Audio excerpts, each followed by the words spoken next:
Hello everyone. मेरा नाम सतीश कुमार है। 8वीं कक्षा इतिहास की पुस्तक हमारी चल रही थी।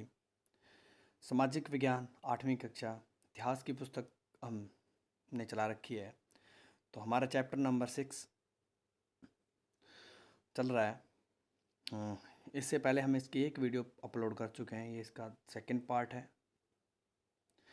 तो नेक्स्ट जो है चैप्टर है 6, बुनकर, लोहा बनाने वाले और फैक्ट्री मालिक। तो इनके बारे में हम पढ़ने वाले हैं। तो जहाँ पर हमने लास्ट टाइम चैप्टर को छोड़ा था वहीं से हम चलते हैं।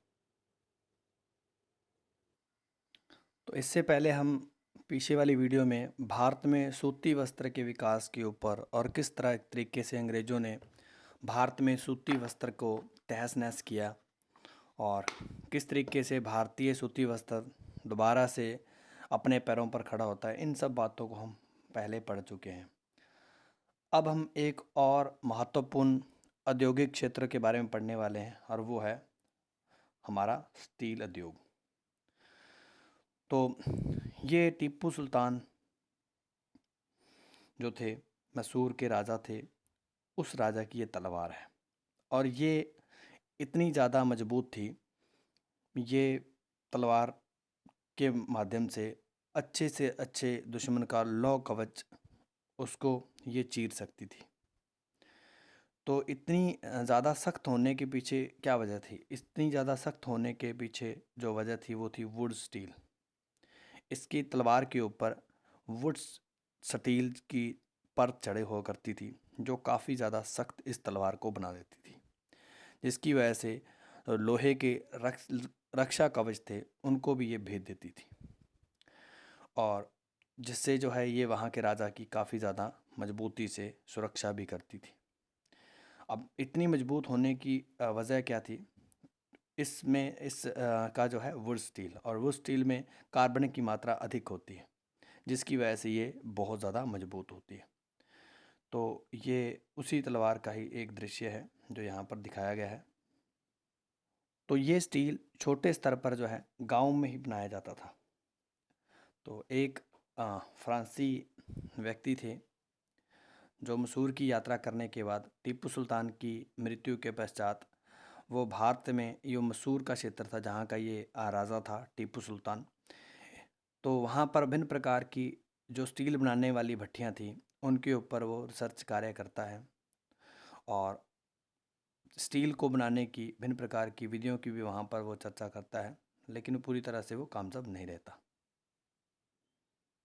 आगे अगर हम बात करें तो वुड स्टील के भिन्न प्रकार के बिगड़े हुए रूप आपको समय स्थानीय भाषा में देखने को मिलेंगे। जैसे कि कन्नड़ में वुड्स को उक्कू बोलते थे और तेलुगु भाषा में से हुक्कू बोलते थे। तमिल भाषा में से मलयालम बोलते थे, या मलयालम शब्द में ये भाषा है, तमिल और मलयालम में इसको उरुक्कू बोलते थे। तो ये कहीं न कहीं जो स्टील का बिगड़ा हुआ रूप था तो उसी का ही नाम था जो स्थानीय भाषा में इनको बोला जाता था। तो वुड स्टील जो है काफ़ी महत्वपूर्ण था और इनकी भिन्न प्रकार की विशेषताएं, सबसे मेन विशेषता यही थी, ये काफ़ी ज़्यादा मजबूत है। तो और जिसकी वजह से इस स्टील से भिन्न प्रकार की तलवारें और हथियार जो है वो बनाए जाते थे। तो लेकिन जैसे ही ब्रिटिशर्स का भारत के ऊपर राज होता है तो धीरे धीरे ये पूरी तरह से वो स्टील बनना भारत में बंद हो जाता है, क्योंकि मुख्य तौर पर इस उद्योग को या इस स्टील को हथियारों को मजबूती प्रदान करने के लिए बनाया जाता था। तो धीरे धीरे सभी भारतीय लोग गाँव में जो वुड स्टील बना रहे थे वो इस काम को बंद कर देते। तो ये वजह थी इस स्टील के उत्पादन में गिरावट आने की। तो जैसा कि मैंने ऊपर बताया, धीरे धीरे गाँव में पूरी तरह से वुड स्टील बनाने का जो कारोबार था वो बंद हो जाता है। इसमें एक शब्द आया है धौंकनी।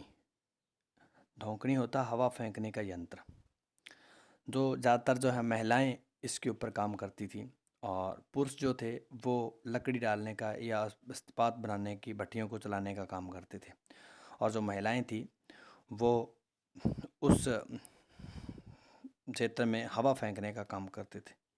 तो इसे धौंकनी कहा गया है, हवा फेंकने का यंत्र था।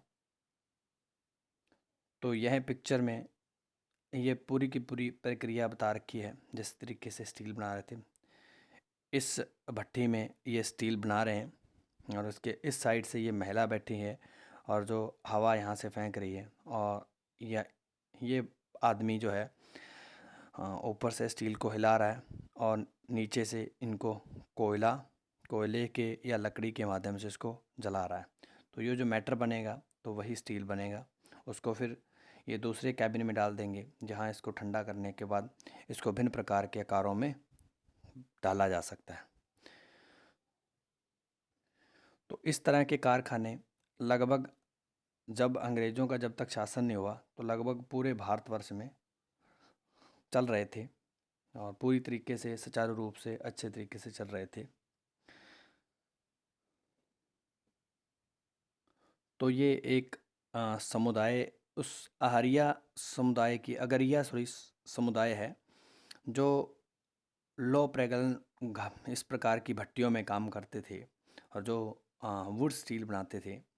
और धीरे धीरे वो कला बिल्कुल समाप्त हो चुकी है और ये उनका निवास स्थान है। इस प्रकार की झोपड़ियों में रहते थे ये लोग और ये बहुत ही ख़ास तरह का ये स्टील बनाते थे।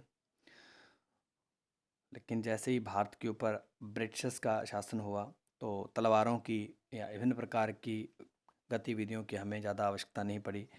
तो ये इंडस्ट्री जो है धीरे धीरे बंद हो गई। तो यहाँ पर इस प्रकार की इंडस्ट्री को बंद होने का एक और कारण बता रखा है और वो बता रखा है जो आपने चैप्टर नंबर 4 में पढ़ा था, वन कानून।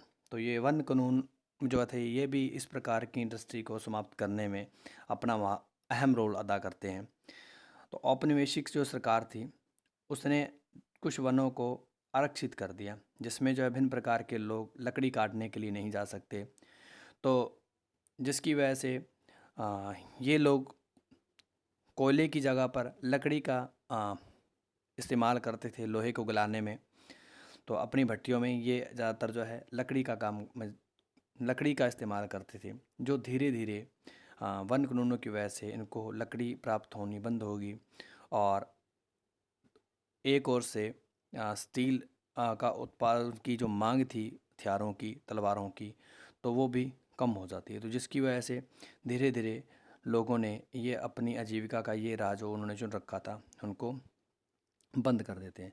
अगर पकड़े जाते तो जिसके ऊपर विभिन्न प्रकार का विभागीय कार्रवाई होती, जिसको उनको भारी जुर्माने का भुगतान करना पड़ता। तो धीरे धीरे लोगों ने इस इंडस्ट्री को बंद करने में ही अपनी भलाई समझी और धीरे धीरे ये इंडस्ट्री बिल्कुल भारत में समाप्त हो जाती है।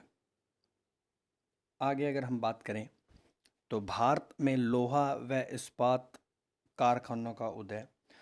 तो आधुनिक रूप से भारत में लोहा और इस्पात के कारखाने पुनर्विकसित होते हैं। तो पुनर्विकसित होने के लिए तो एक अमेरिकी आदमी भूवैज्ञानिक था, चार्ल्स वेल्ड, और जमशेदजी टाटा, ये पूरे भारत में घूम रहे थे। तो जब ये छत्तीसगढ़ से निकले तो वहाँ से गुजरे तो वहाँ के जंगलों में ये लो एसक की छानबीन कर रहे थे। तो वहाँ पर इनको एक अगरिया समुदाय के लोग कुछ देखने को मिलते हैं। किसी गांव में जाते हैं तो वहाँ पर वहाँ के लोग टोकरियों में भर भर के लो एसक लेके जा रहे थे। तो जब इस आदमी ने इन दोनों ने उनसे पूछा ये कहाँ से लेके आ रहे हो, तो उन्होंने एक पहाड़ी की तरफ का इशारा किया। तो अब इनको वो चीज़ मिल चुकी थी जो इनको चाहिए थी। तो कच्चा लोहा इनको आसानी से प्राप्त हो चुका था। तो ये वहाँ पर जाते हैं, उस पहाड़ी के ऊपर सर्वे करते हैं और सर्वे में पाते हैं यहाँ पर काफ़ी ज़्यादा मात्रा में कच्चा लोहा उपलब्ध है। तो आखिर इनकी जो मेहनत है वो सक्सेसफुल हो जाती है। यहाँ पर दे रखा है शब्द धातुमल। धातु को गलाने से पैदा होने वाला जो कचरा है उसी को धातुमल कहा जाता है। तो ये एक महत्वपूर्ण शब्द था जो आपको याद रखना चाहिए। तो ये किस तरीके से कच्चे लोहे की तलाश में ये घूमते हैं और रझाना पहाड़ियों में सबसे बेहतरीन लौह ऐसा का पता लगा लेते हैं और अब ये उस जगह पर पैसा इन्वेस्ट करने के लिए देखते हैं तैयार होते हैं या नहीं। तो ये अगरिया समाज के जो लोग थे, इन्होंने रतन जी टाटा की काफ़ी हेल्प की। तो सॉरी, ये जमशेद जी टाटा हैं जिसका मैंने नाम ले दिया, रतन जी टाटा। तो तब जमशेद जी टाटा थे, जो फैक्ट्री के ऑनर थे, उनकी काफ़ी हेल्प की ये अगरिया समाज ने। और आगे इन्होंने एक इनके लिए भिलाई स्टील संयंत्र जो है वो लगाने के लिए अयस्क की पूर्ति करने में भी काफ़ी ज़्यादा मात्रा में मदद की। वहाँ से इनको इस समाज के भिन्न प्रकार के कुशल जो श्रमिक थे, कामगार थे, वो यहाँ इनको मिल जाते। इसके अलावा कुछ टाइम के बाद स्वर्ण रेखा एक नदी थी, वहाँ की स्थानीय नदी थी। इस नदी के आसपास के बहुत सारे जंगली क्षेत्र को ये साफ़ करते हैं और वहाँ पर एक औद्योगिक शहर बसाने की बात करते हैं, जिसे बाद में जमशेदपुर का नाम दिया गया। आज वर्तमान समय में जमशेदपुर जो शहर है, वो उसी शहर के जमशेद जी टाटा के नाम पर ही प्रसिद्ध है। और इस तरह से 1912 में भारत की पहली आधुनिक स्टील उत्पादन के लिए जो मिल लग जाती है, जिसका नामकरण किया जाता है Tata iron and steel company. ये नाम याद रखना, Tata iron and steel company. इसको शॉर्ट शब्दों में, एब्रीविएशन में टिस्को बोलते हैं, टिस्को या Tata iron and steel company. तो ये आधुनिक तरीके से 1912 में भारत में उत्पादन स्टील का करने लगी। तो इस तरीके से भारत की पहली फैक्ट्री जो स्टील इंडस्ट्री को लेकर थी, स्टील के उत्पादन को लेकर थी, तो 1912 में ये लगाई गई। यह पिक्चर उसी इंडस्ट्री की है जो जमशेद जी टाटा ने लगवाई थी। तो ये 1940 की टाइम की फैक्ट्री है। 1940 में ये फैक्ट्री कुछ इस प्रकार की दिखती थी। ये स्वर्ण रेखा नदी है।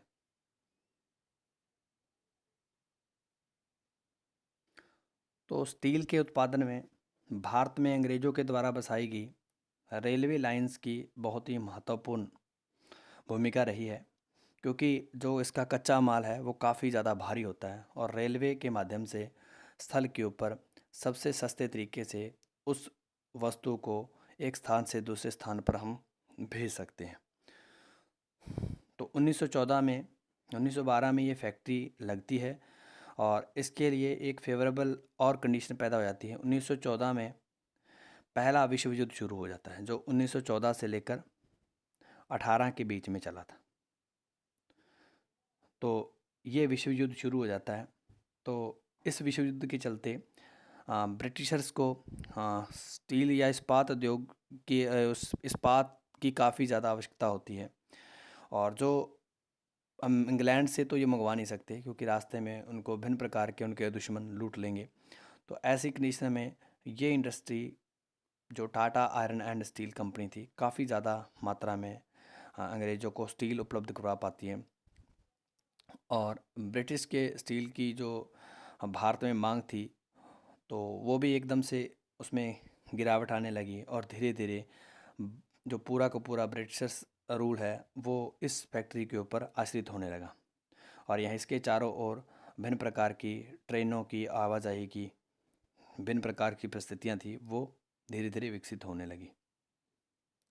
इसके अलावा भिन्न प्रकार की जो रेल पटरियाँ थी, रेलवे में भी काफ़ी ज़्यादा मात्रा में स्टील की आवश्यकता थी। तो वो पूरी की पूरी मांग टिस्को के ऊपर ही निर्भर होने लगी। और जब युद्ध लंबा खिंच जाता तो इसके लिए भिन्न प्रकार के टिस्को को युद्ध के लिए गोलों के खोल, रेलगाड़ियों के लिए पहिए बनाने का काम सौंप दिया गया। और 1919 तक स्थिति यह होगी कि टिस्को ने में 90% इस्पात औपनिवेशिक जो अंग्रेज़ सरकार थी वही खरीद लेती थी। तो जिससे जो है ये टिस्को का वर्चस्व और ज़्यादा मजबूत होने लगा और भारत में ये एक सबसे बढ़िया कारखाना इस्पात इंडस्ट्री का विकसित हो चुका था। तो पहले ही विश्व युद्ध के बाद पूरी तरह से ब्रिटिश का जो माल था उनका आयात भारत में गिरने लगा। तो इसी इसी की वजह से भारत में सूती कपड़े उद्योग और लोहे और इस्पात से संबंधित भिन्न प्रकार के उद्योग वर्चस्व में आने लगे और धीरे धीरे पूरे भारत में भिन्न प्रकार के लघु उद्योगों के तौर पर भिन्न प्रकार की फैक्ट्रियां उभरने लगी। तो ये भारत के लिए एक अच्छा संकेत था, और जिससे जो है भारतीय क्षेत्र में भिन्न प्रकार के स्वदेशी स्वदेशी वस्तुओं को अपनाओ प्रकार के आंदोलन भी चल रहे थे, और सरकार की विभिन्न प्रकार की पॉलिसियों के भी लोग खिलाफ हो रहे थे, और पूरे भारत में भिन्न प्रकार के जो आज़ादी के संघर्ष चल रहे थे। तो आखिरकार इन सब की संयुक्त परिणाम से भारत में औद्योगिक विकास धीरे धीरे होने लगा। आगे यहाँ पर जापान के साथ भारतीय औद्योगिकरण की कंपेरिजन की कर रखी है।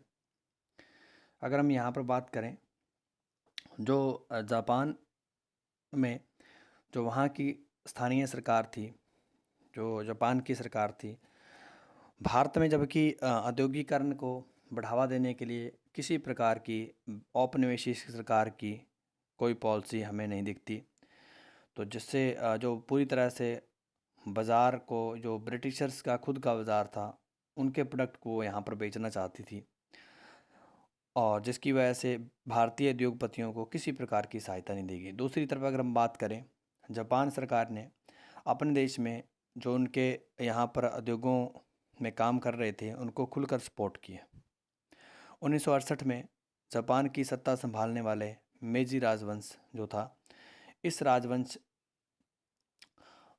ने ये समझ लिया था जापान को पश्चिमी प्रभुत्व से बराबरी करनी है या उसका सामना करना है, तो उनको औद्योगिकरण के रास्ते पर चलना पड़ेगा। तो इसलिए उन्होंने इसी क्रम में डाक सेवाएं, टेलीग्राफ, रेलवे, वाष्प चलित जलपोतों, इन सब का विकास किया, और जिसके चलते वहाँ पर भिन्न प्रकार के इंडस्ट्रियलिस्ट जो वहाँ पर थे उनको प्रशिक्षण और उनके लिए सरकारी बैंकों के कर्ज की भी व्यवस्था की गई। तो जिसके चलते वहाँ पर विशाल मात्रा में औद्योगिकरण जो है वो पनपने लगा। और भारत में स्थिति बिल्कुल उल्ट थी। भारत में औद्योगिकरण के रास्ते में भिन्न प्रकार की बाधाएं थी, और ये इस तरीके से भारत और जापान के औद्योगिकरण की हिस्ट्री है। तो आशा आज के इस लेक्चर में इतना ही। तो ये चैप्टर हमारा पूरी तरह से पूरा हो चुका है। तो आशा करता हूँ आपको इस वीडियो की हेल्प से कुछ मात्रा में ये लेक्चर, इस टॉपिक को पढ़ने में हेल्प मिली होगी। तब तक खुश रहिए, पढ़ते रहिए, अपना ध्यान रखिए। जय हिंद।